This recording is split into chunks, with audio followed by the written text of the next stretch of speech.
Assalamualaikum warahmatullahi wabarakatuh. Halo semua, perkenalkan nama saya Mutia Viva dari kelas 1B Prodi D3 Teknik Sipil Politeknik Negeri Padang dengan nomor WP 2001022028. Video ini saya buat untuk memenuhi tugas dari mata kuliah agama.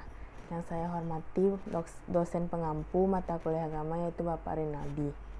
Tidak memperpanjang kata-kata, langsung saja kita masuk dengan materi yang akan saya jelaskan, yaitu apa itu puasa beserta penjelasannya, rukun, syarat, dan lain-lainnya. Kita mulai dari pengertian puasa. Pengertian puasa terbagi menjadi dua, yaitu ada istilah dan bahasa. Pengertian puasa secara bahasa, puasa berasal dari bahasa Arab, yaitu so'um yang artinya menahan diri.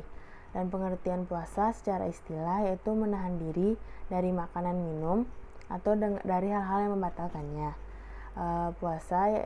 Pengertian lainnya yaitu puasa mulai menahan dari terbit fajar hingga terbenamnya matahari yang diawali dengan dalam berpuasa kita harus mengetahui syarat syah, syarat wajib, serta rukun puasa. Pertama, syarat sah puasa itu ada 4.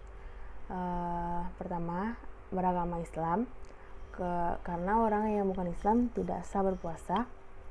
Yang kedua, mumayyiz atau bisa disebut dengan bisa membedakan mana yang baik dan mana yang tidak. Yang ketiga, suci dari haid dan nifas.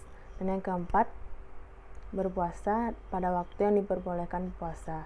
Dilarang puasa pada 2 hari raya dan hari tasyrik. Terus selanjutnya, syarat wajib berpuasa. Syarat wajib berpuasa ada 4 juga. Yang pertama, berakal, berarti orang yang tidak berakal tidak diwajibkan untuk berpuasa. Yang kedua, baligh atau udah dewasa atau umur 15 tahun ke atas.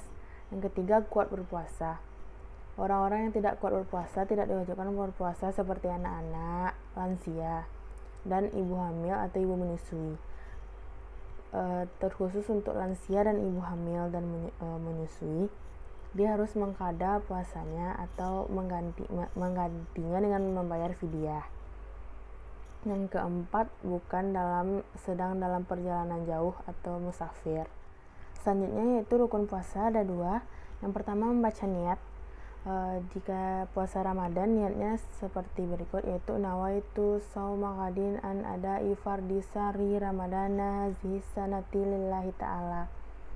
Dan kalau puasa sunnah menyesuaikan dengan jenis puasa. Yang kedua yaitu menahan diri dari hal-hal yang membatalkan puasa, mulai dari terbit fajar hingga terbenamnya matahari. Selanjutnya itu macam-macam puasa. Yang biasa kita dengar atau yang biasa kita kenal atau yang biasanya kita kerjain yaitu puasa wajib atau puasa di bulan Ramadan. Sebenarnya puasa itu banyak macam-macamnya. Yang pertama, puasa wajib itu sendiri. Puasa wajib adalah puasa yang harus dikerjakan oleh semua umat muslim. Yang termasuk puasa wajib yaitu puasa di bulan Ramadan selama 30 hari. Terus puasa nazar, kalau kita pernah bernazar dan kita harus melaksanakannya, serta puasa kafarat. Yang kedua, ada puasa sunnah. Puasa sunnah berdasarkan kata sunnah berarti artinya itu puasa yang hukumnya sunnah, yang berarti apabila dikerjakan mendapatkan pahala dan jika ditinggalkan tidak mendapat dosa. Puasa sunnah itu sangat banyak sekali jenisnya. Yang biasanya kita kenal yaitu puasa Senin Kamis, puasa Asyura, puasa Daud atau yang selang-seling, hari ini puasa, besok enggak puasa lagi, puasa Arafah dan puasa lain-lain. Yang ketiga, puasa Mahruk. Dari kata Mahruk berarti artinya puasa yang sebaiknya ditinggalkan atau tidak dikerjakan. Contohnya itu puasa pada hari Sabtu saja atau pada hari Jumat saja. Yang keempat yaitu puasa haram.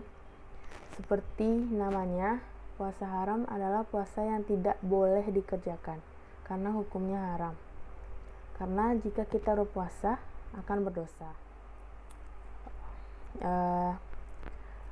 Contoh puasa haram yaitu pada 2 hari raya yaitu Idul Fitri dan Idul Adha, serta pada hari tasyrik.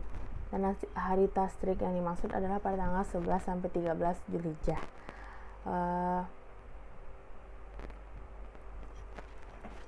Selanjutnya, hal-hal yang dapat membatalkan puasa. Hal-hal yang dapat membatalkan puasa yaitu mengeluarkan mani yang sengaja muntah, memasukkan jarum suntik.